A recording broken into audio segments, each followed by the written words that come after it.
Okay, so in this video, I'm going to show you how to create basic shapes, combine those shapes and remove parts of a shape. So the first shapes I'm going to show you is the most simple, which is going ahead and pressing on this. It'll be a little square. It's a couple of 5 down from the top. And let's say I want to make something that is just a circle. Now, if I press down Shift on my keyboard and open it up, you can see the measurements coming up on the side. So say I want it to be about 15 centimeters. Okay, so it's in millimeters at the moment. I can make it exactly that. So I can go ahead here and do 150, okay, by pressing this transform button up here. So I do 150, and this little thing on the side makes sure that if I make this one bigger or smaller, it will keep the bottom one in the same proportion.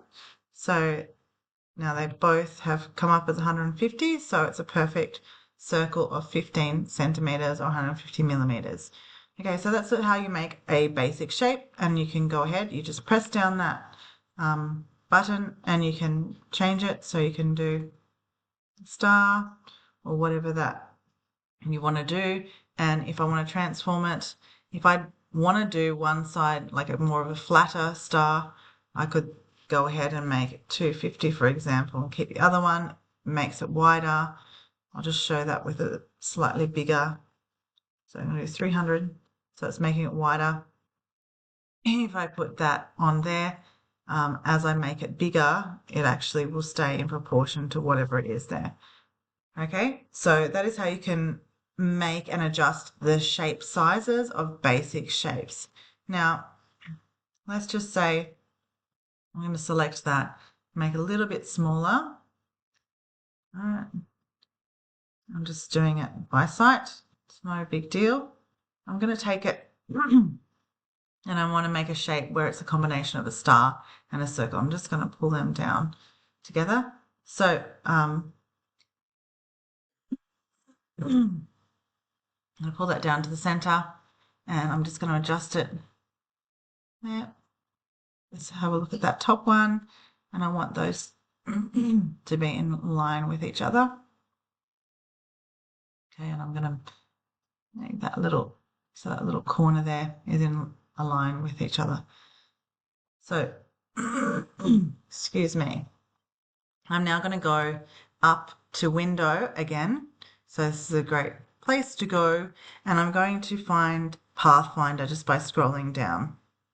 So what I'm going to do now is I'm going to join those shapes together, and this Pathfinder should come up, and I just simply do that. And now that has become one shape.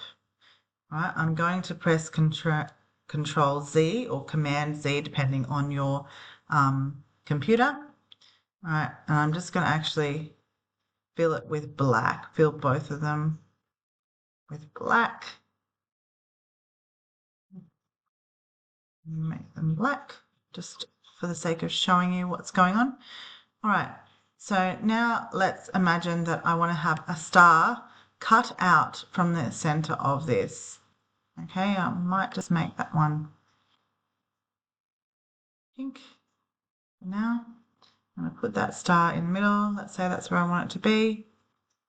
And selecting both of them, I've now cut a hole out of the inside. Okay, so that's how you can remove part of the shape if you want to. So essentially, you know, if I wanted to have maybe this part raised and that part engraved, the fact that it's black, that is what that will do.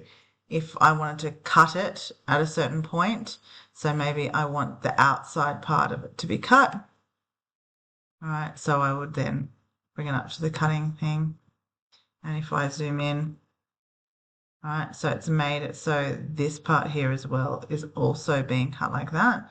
So we'd have to look at how we can modify that. So maybe making another, selecting that path there and making that one have nothing. So, all right. So that is how you remove a part of a shape. Now, another application of this might be, for example, for my clock, I want part of it to look like a sail. So I'm just going ahead here and making the circle. Obviously, I can change the size and that. For this demonstration, I'm just going to show you. I'm going to take this rectangle tool and I'm going to, you can see how it lines up to be the middle. I'm going to get rid of part of it. So selecting them both, okay, and the one on the top has taken away from the one behind it. I'm going to do another one. And I've got a shape there. They both look, so say I want to have that kind of half sail look. I'm going to now again go ahead and cut that away. Okay, so now I've got, it's not really it's kind of like a semicircle. So sorry, a quarter of a circle, but instead it's a little bit down. So I can go ahead and adjust the shape as I want, if I want to have a cutout of that. Okay, obviously I can do the same thing. My Pathfinder, I'm going to go ahead and pull that out. Okay, you also can do other things where you can have a play around with all these Pathfinder applications and see what they do. Right, so that cuts the excess off. I don't want that to happen. You can do some fun shapes like this where you could blend them over the top. So that is the end of the video. If you want to create shapes in different applications, you can use those tools very easily.